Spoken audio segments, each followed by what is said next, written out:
As the second episode of Oversharing comes to a close, we will take a closer look at the finances and figure out if this podcast is costing TRISHA Paytas more than it's worth. Hi, my name is Jem, and today we are going to reload the Oversharing Podcast profit margins. I want to be like on TV, but I want to be like good. You know, I like Jennifer Coolidge. Like I want to be like something good like that. You know what I mean? But I also just like to be fun and funny and whatever. I think you're very funny. I think you have very good comedic timing. And so, yeah, I was surprised we were doing a photo shoot earlier, which we need to talk about me and Michelle. Oh, yeah, nice. I had all these topics I want to talk about. So I noticed that TRISHA and Colleen were able to get over 1 million views for their Mudbag collaboration that was many months ago that I didn't watch. But now I understand when they saw how many views they could get as a duo, they thought they could get the same numbers with a podcast. After all, that's kind of how Frenemies got started as well. Ethan recognized he and TRISHA could pull a following the 3 times he interviewed TRISHA for his H3 podcast. So what we're going to do now is we're going to keep a running total of the amount of ways that TRISHA Paytas can make money by running her Oversharing podcast.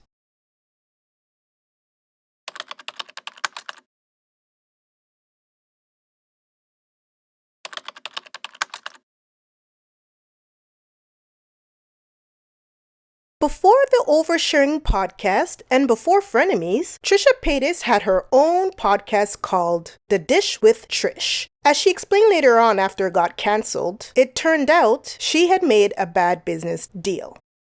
You guys are also the only one that doesn't have a company underneath you. When it says everyone else is like Paytas 13, yours says independent, YouTube. Baby. Is it? All completely? Everything we do is self-owned, self-run. Because I don't. Oh, what? We're clapping for that? I'm proud. That's I don't like cool. middlemen. That's why you're so rich. That's the. It is a big reason because I'm not paying some seriously. asshole. You know my last podcast company, Podcast One, was taking 50%. Yeah, fuck them. 50%.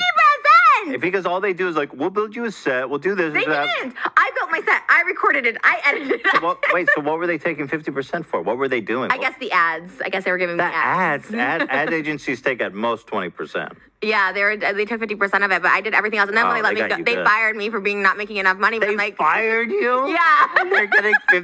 And I did everything. But then they try to come back, and I tell you this, T, they try to come back and be like, hey, what if we keep giving you ads and we'll take 50% of that, but like you edit and upload your podcast? And I was like, because they uploaded it for me, and I don't know how to upload. That's crazy. Anyways, that is straight. That's right.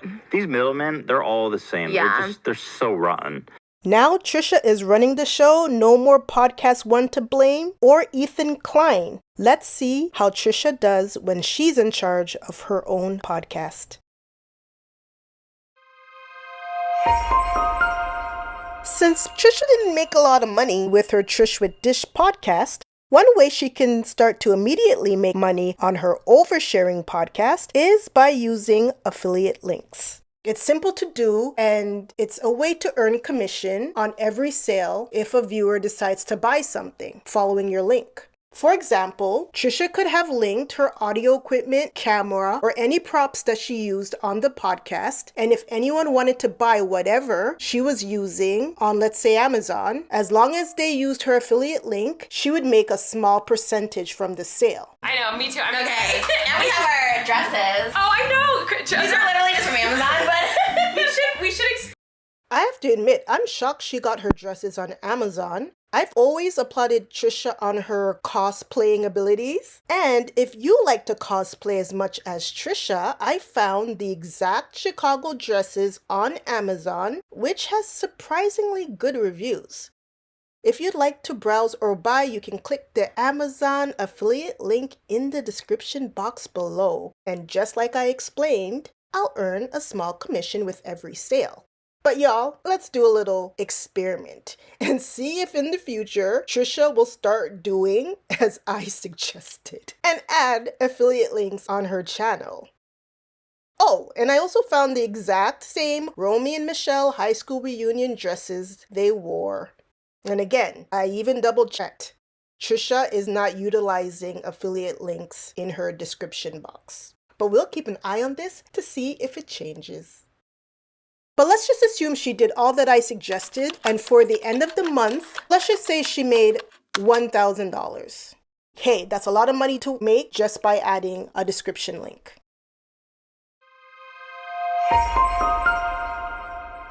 Now, the most popular way to make money on YouTube is through Google AdSense. Because Trisha and Colleen have a big following, it was simple for Trisha to just start a new channel and let her biggest fans know to subscribe.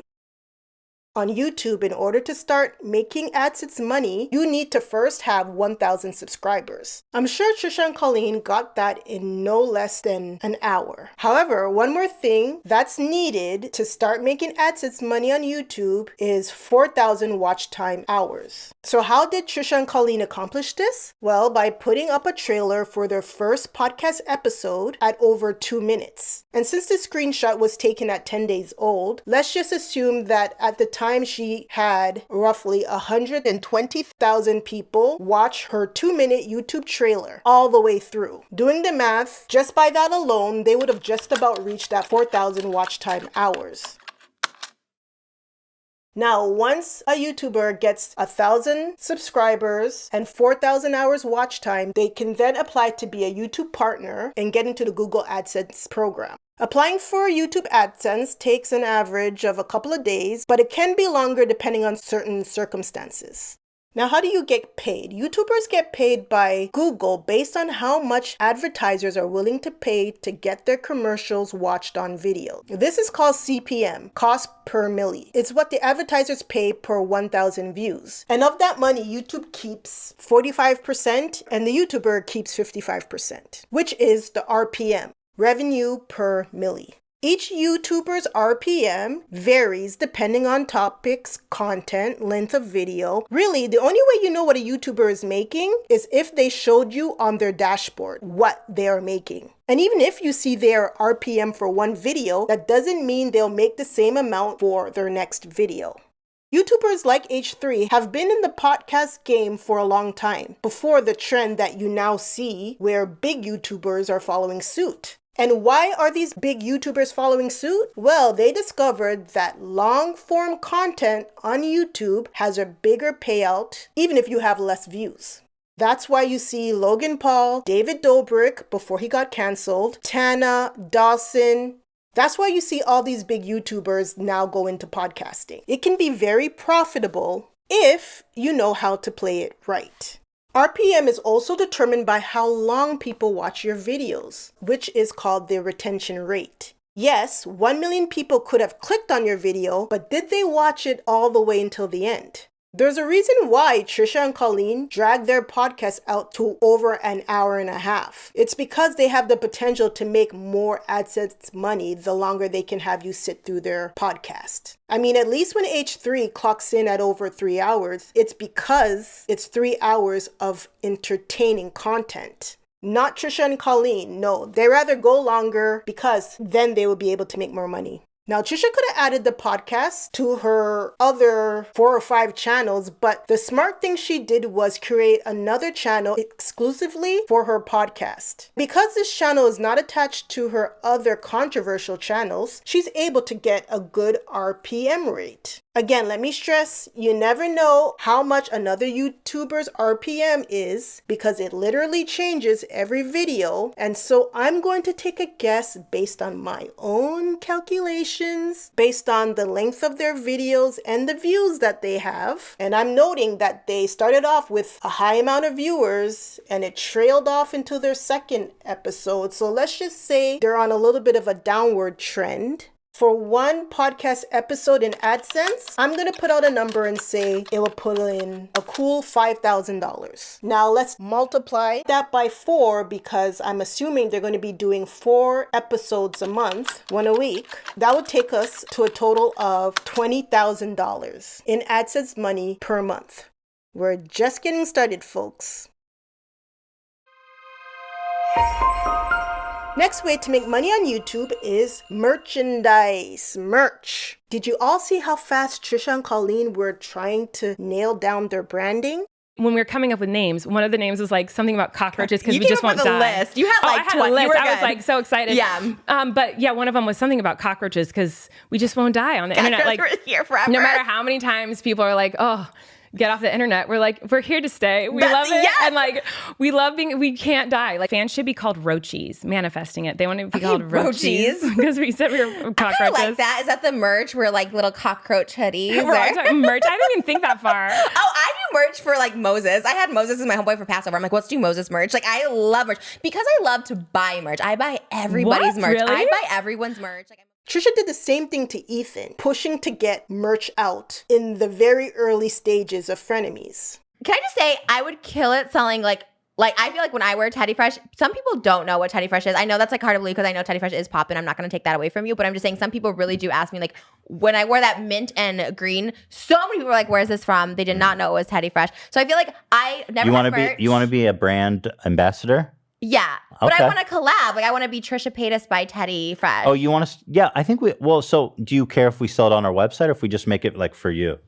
Either way, I don't care if it's on yours. Because we can make anything you want. Our production, our manufacturing capacity is really good now. I'm very impressed. And I was just like, we can make anything now. It's crazy. I know. I saw some upcoming designs. So I'm like, oh, I don't like cheap shit. Like I don't like that Fandroid crap. You know what I mean? Like I love mine. No, we don't make cheap shit. Yeah, no, I know. I love buying merch, and I just feel like mine would kill it. Like we do some pink and sparkles and like glitter. The thing is, like, well, we 2005. obviously specialize in unisex. We're opening a female department. I think it comes out next month. So I'm dressing would be hard. A really sexy blonde holding a little teddy bear. I mean, hoodies and stuff we could do, and anything you want. Like that's easy. Dresses and stuff is more difficult. We could do it, but it will take a long time to fit it. It doesn't need to be like a fashion. Like I want it to be like, and not merch, but you know, like I mean, like it could be like just like a sparkly bling collab. You know, like a bling. Why don't you send me some inspiration of stuff, and then I'll pitch it. I feel like I'm pretty good at it.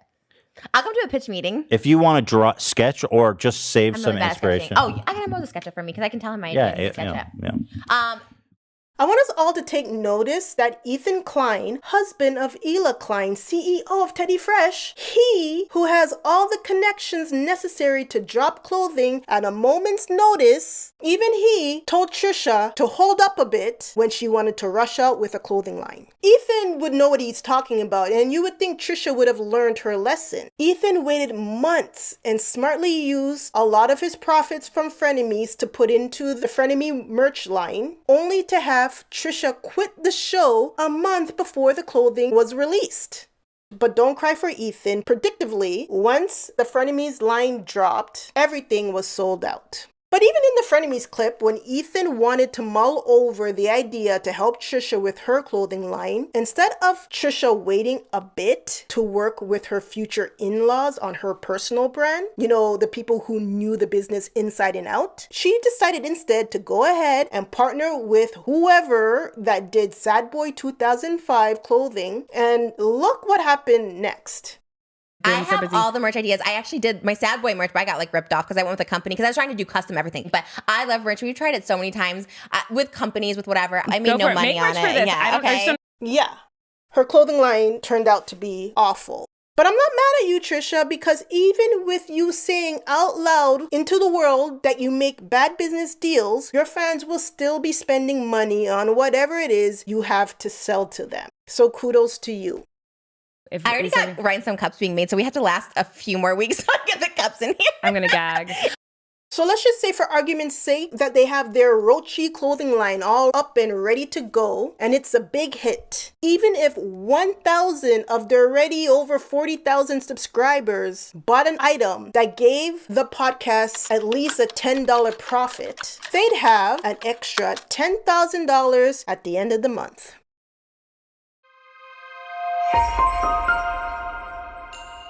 Next, we have memberships and donations. Now, I wasn't aware until the second episode that the Oversharing Podcast premiered their videos. Now, if you premiere a YouTube video, the good thing about that is you can encourage a more community feel with your audience. This is a great way for Trisha to interact with all of the viewers. For the second episode, I noticed that Trisha was there typing away at the start of the show, and Colleen came in way later. And they mentioned this in the second episode. Look at what they said. I have my phone when we were chatting and stuff like that, just because like when our episode came out, I just wanted to be there. But usually I don't. I usually leave it upstairs from like 6 to like 10. I never look at my phone because I have to like just like unwind. But when our episode came out, we were so excited. So we were like texting and everything back and forth because I was there at the live chat. You were there at the live chat. People were like freaking out. Because I am really excited about this podcast. Everyone's like, Trisha's more excited. And I was like, I know. First of all. And you see that Trisha was surprised that Colleen joined in on the live chat. Doing the premiere is also great because it's a way for your viewers to give you donations. And Trisha did rack in some donations, but I wasn't paying attention. I don't really care how much money they make from donators. But for today's video, because we're adding stuff up, let's just say that for the month, she's able to pull in $1,000 in donations. Now, 30% of that would go to YouTube, but let's just round it at $1,000 just for this demonstration. And just to tag on to that, another way for Trisha and Colleen to make money is through YouTube memberships. It makes sense for the ladies to eventually have a join button on their podcast. And it makes sense for them because Trisha and Colleen do a lot of extra video shoots after they record their episodes involving a theme. So that would be a good incentive for them to put the bonus content behind a paywall to get their biggest fans to join. Just for calculations, let's just say they charge $4.99 and we're going to say 2,500 of their fans decide to join. And the reason why I'm giving them 2,500, which is a lot to have people to pay money for you on a monthly basis, is that I'm hearing that Colleen sells out her shows as Miranda sings. I went to a Miranda show and it was a lot of people, but this last one you went to, I don't know if it was Ohio or where you went, it was crazy. Like you had tears filled with people. And I was like, it's like only 6 of them up there. Show with the last one was crazy. And I went to Ohio and I was in Pittsburgh. I was in Cincinnati. Oh, I don't even remember. But anyway, when I got to Cincinnati, it was Cleveland and Pittsburgh. Over 1,000 people like wanted to buy tickets to see me. Like always blows my mind every time it happens. Constantly touring, and that's like so hard. Like you go to the same city, so how are people like still buying tickets? It's amazing. It's it makes no sense in a good way. No, in like the best way. It's like it's amazing. You've toured what now? Like 12 years? Something like that. I don't know. You've been touring time. For so long. It's actually crazy. And you're still going. And I'm just like that. So, okay, Colleen, if you're able to sell out shows, I'm going to say you can get 2,500 of your fans to sign up for this podcast. The only thing is, it seems like Colleen's character Miranda Sings is more popular than her herself. And so maybe Miranda Sings should have been doing this podcast with Trisha. But I don't think Trisha really likes that character. So, Because I feel like you would I'm just going to say, I feel like you would hate Miranda Sings. Like, I feel like that is not your jam. I've never gotten to the videos, but I loved the show. I told you that. Well, I'm not offended by you not liking it. Yeah. We'll just leave it at 2,500 people. The total they would make for that is $12,475. Okie dokie. Now, YouTube is going to take 30% of that as well, and that will leave us with $8,732.50. Okay. Next up. Oh, yes, this is the big one. If you want to make a lot of money on YouTube, you don't rely on AdSense alone, donations, or merchandise. No, you need to be getting sponsorships. Yes, sponsorships is where it's at. Shane Dawson did a Christmas episode of his podcast only because he was able to get a sponsorship at the last minute. There's a lot going on. We weren't planning on doing a Christmas podcast, but you know what? Christmas started coming and the spirit started getting high, and then a couple advertisers said, "Are you doing a podcast?" And I was like, "Let's do it." So here we are. Okay, so I'm Buddy. It's not worth Shane getting out of bed to run a podcast if they aren't getting sponsored. Now, correct me if I'm wrong, but with Trisha's track record on YouTube, sponsors are hard for her to come by. Now, I know she used to be sponsored by Adam and E because on Frenemies, when Ethan mentioned she didn't do anything for the show, she was quick to say she was first to get them A and Eve for a sponsor, to which Ethan was appreciative. You're getting a very generous deal. And the sponsors that we work to get, right? We do all the work to bring the sponsors. I mean, I had 50%. All of Adam and Eve for the first 20 shows. So, I mean, I appreciate what you do, but don't act like I don't bring it.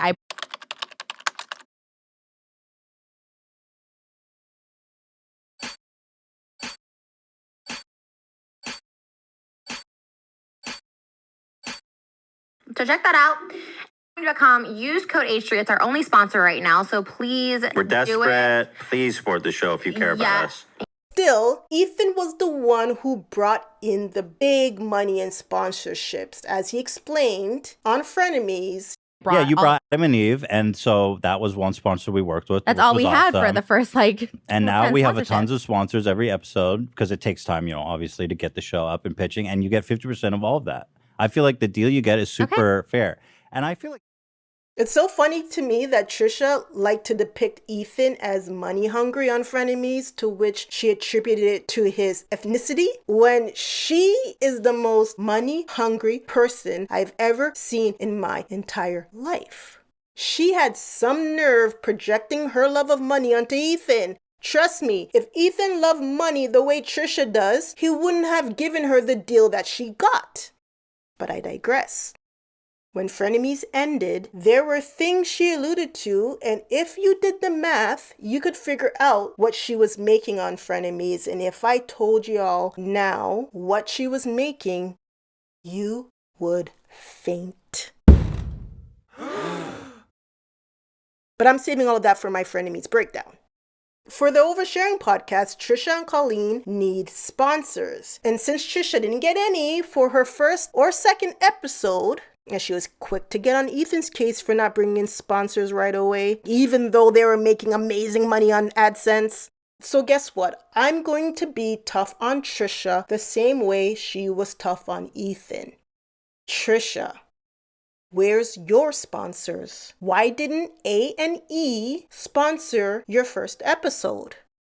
Now, logically, I'm thinking it's because you're trying to go the family-friendly route with this podcast. And if so, okay, great. But you should have already had something lined up since you've been in the business for so long. Listen to the type of sponsorship deals Colleen had lined up for the podcast she does with her husband. Yeah, I love McDonald's. I feel like I'm getting close to that sponsorship. That's my manifesting. I feel like They sponsor my podcast, Relax podcast. Yeah, McDonald's? Yes, girl. I feel like such a celebrity. Oh my God. That's what makes me feel like a celebrity. Okay, that's the ultimate. McDonald's is, they're the only people who haven't sent me PR. Like, You're telling me this Colleen is getting McDonald's sponsorships? Now I know for sure why Trisha hooked up with her. Trisha would be happy with a McDonald's coupon, never mind a sponsorship. I want to eat McDonald's now. we're getting McDonald's after this. What are you going to get? The Trisha meal, which is the 10-piece nuggets. You trying to get sponsored? The Trisha meal? Trisha, you're funny. You're funny.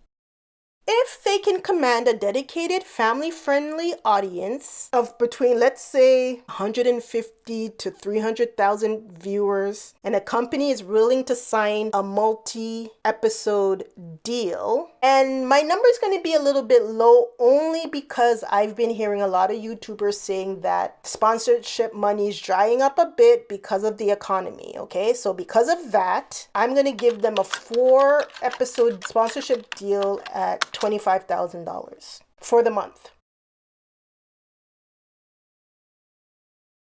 So now that we have all the numbers, let's add up everything together, and the total that the Oversharing podcast can potentially pull a month is, drum roll please, $65,732.50. But wait.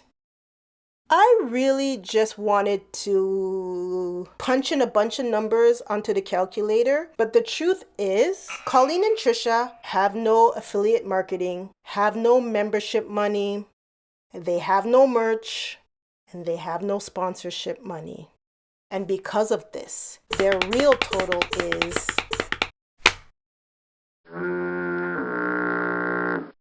$21,000. Ouch. Now that's a big drop. But wait, you didn't think I was going to end here, did you? I can't, because Trisha, you didn't pay Colleen her money yet. You see, Ethan gave Trisha a 50% split on everything except AdSense, to which he gave her a 45% cut. Trisha gets 45% of all the podcast revenue. including ads and AdSense. I get 55%. Guess who dropped like $50,000 on this setup and has all this gear and this guy and all these people working for me? That's a good ass deal. Now that really irked Trisha because she was going around YouTube mad that Ethan made 5% more than her when in reality it was really 10% more than her. But shh, don't tell her that. Now most people thinking logically would understand why the person who put up the money for a business deserves to get a higher cut of the profits. But Trisha, for some reason, didn't think that Ethan was being reasonable. And fair enough, she's entitled to her own opinion. And now that Trisha is running her own podcast and put her own money into it, I'm sure she's not going to be a hypocrite to Colleen, who's not only her business partner, but also her friend. Considering Trisha thought it best to have her contract negotiations in front of us all, and now we know her business dealings, Colleen should have asked for 50% of everything coming into the podcast. Am I right or am I wrong? So, congratulations, Colleen! $10,500. All you have to do is show up once a week and you'll have this in your pocket. The only thing is, I said before, Colleen is looking a bit shaky, so it's still to be determined if she can show up once a week. I mean, it was a hassle for Trisha to show up to frenemies with zero responsibility, so the same may be true for Colleen. We shall see. And so, Trisha, once you pay Colleen half, this is what you're entitled to. The other half, 50%, which is $10,500. And as Trisha takes the money and puts it inside her rainbow-colored purse, I'm gonna say not so fast. Because with any business, we have what is called expenses.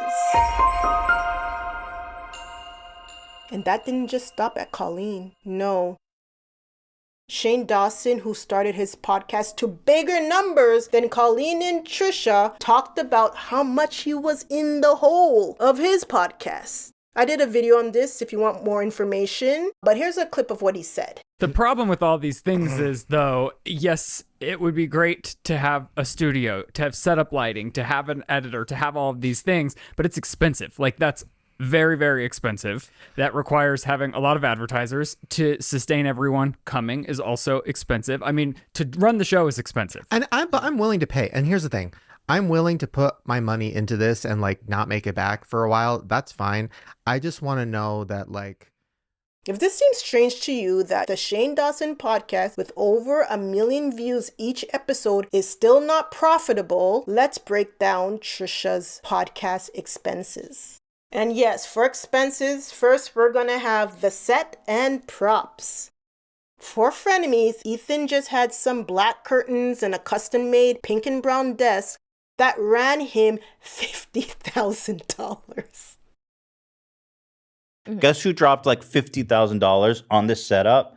And when Trisha wanted full partnership in frenemies and Ethan told her she can pay him $25,000 for an equal share in the business, she said, we spent $50,000 on this set. Recoup it. I'm so over this, Danielle. I really am. Like 100% done with the show. So this is it? Yeah. So you can renegotiate my terms and maybe I'll come back, but that's it. Renegotiate? You already have max terms. You're maxed out. No, I don't think so. After this today, I'm renegotiating. You want to give me $25,000 for the set?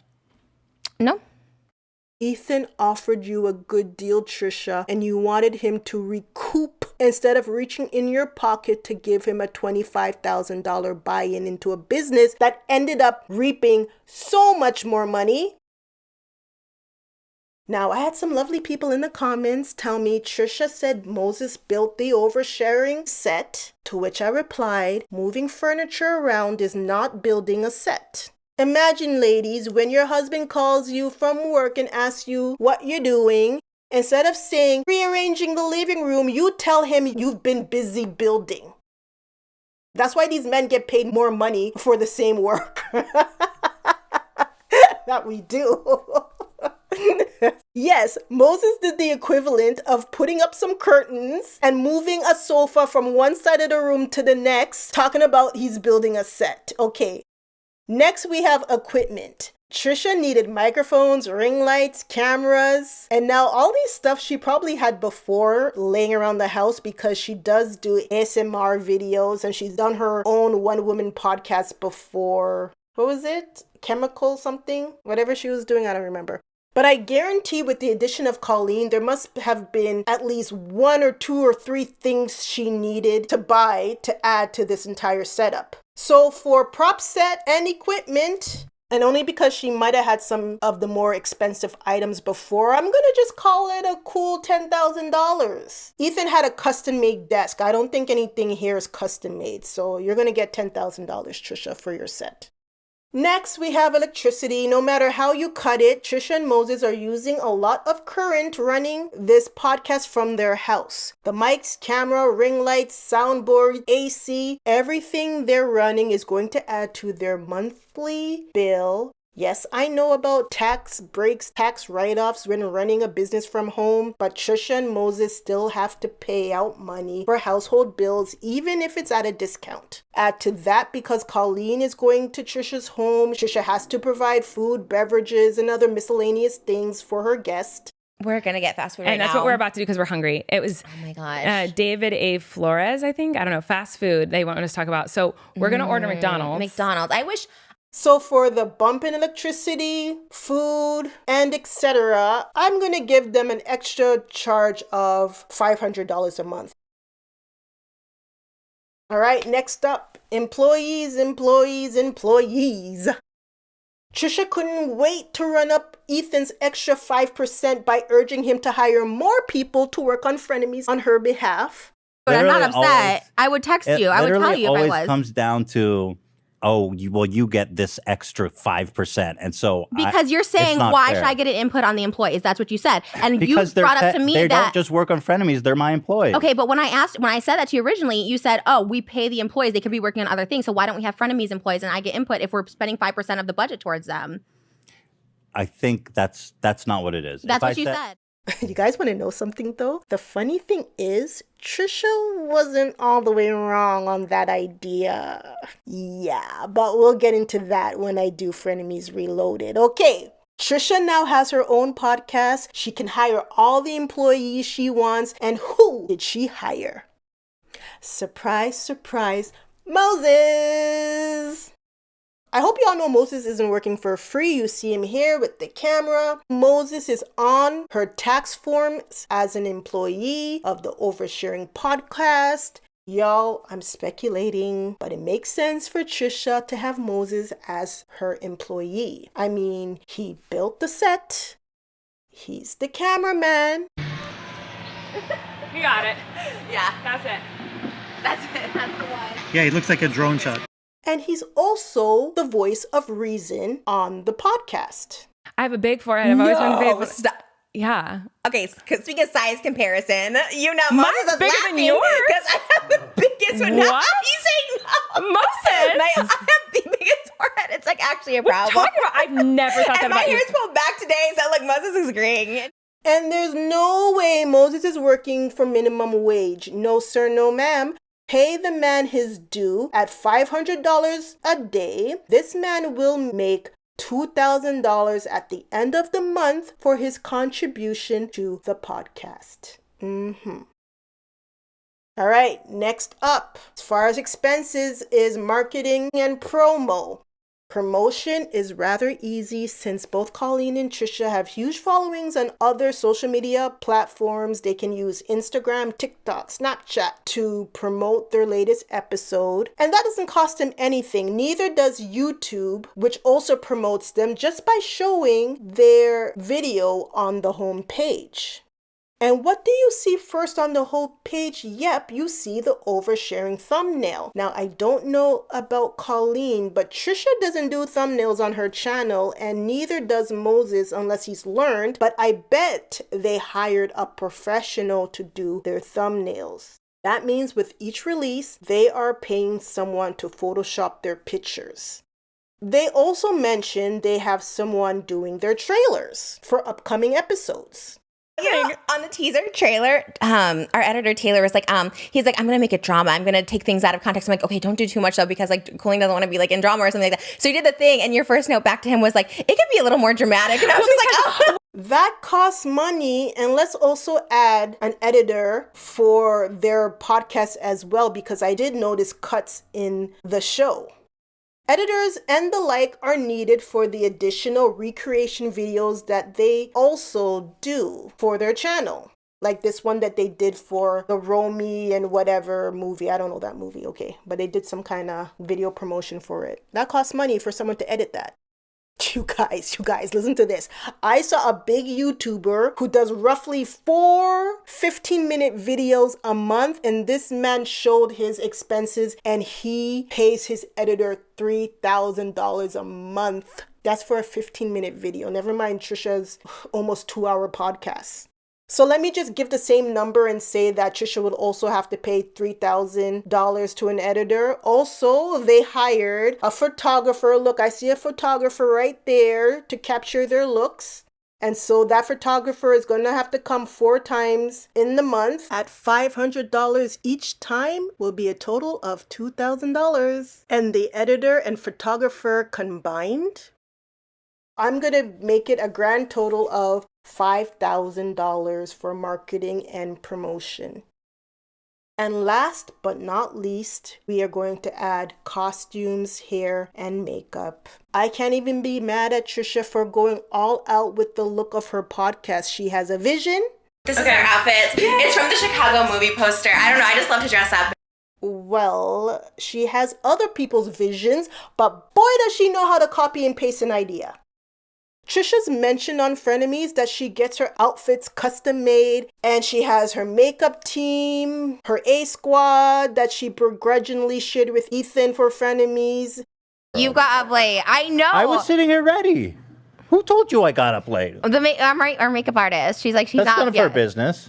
We always shoot at 9. Anyways, I'm not upset. If I was upset, I wouldn't have given my hair and makeup people. I would have been like, oh, here, just use some shitty people that you already use for Teddy Fresh or whatever. And that's not the case. They used my bomb-ass glam team.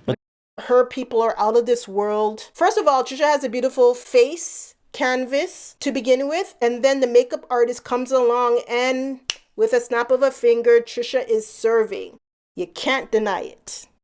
Kudos to her dressmaker and her wig crew. These are professionals who need to be paid their due.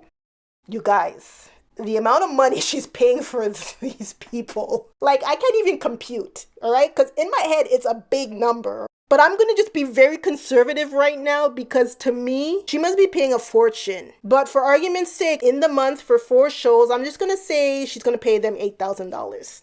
Now, again, I'm telling you, I know that number should be higher, but I don't know. Maybe she has them on a retainer, okay? So that way she can get a steep discount. Because I'm telling you, those people need to be paid a lot more money.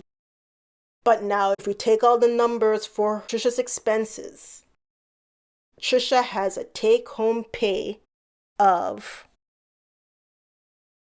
womp, womp, womp. Now you see why Shane Dawson doesn't get out of his bed unless he has a sponsor. Listen, look, if I put in all the numbers that Trisha could have made, she wouldn't be in the red right now, okay? If I kept in the sponsorship plus merch and everything else. Even Shane had to do merch. Shane is putting out merch left and right for his podcast. But Trisha's not at that point yet. So right now, Trisha's in the red. If she had at least a sponsor and merch, she'd be in the green with a profit of $17,500. It's my estimation that Trisha is running her podcast at a loss. The Oversharing Podcast has the potential of becoming a real moneymaker as long as things continue to run smoothly, the viewers remain consistent, and Colleen and Trisha are both willing to commit to the long haul. And then this happened.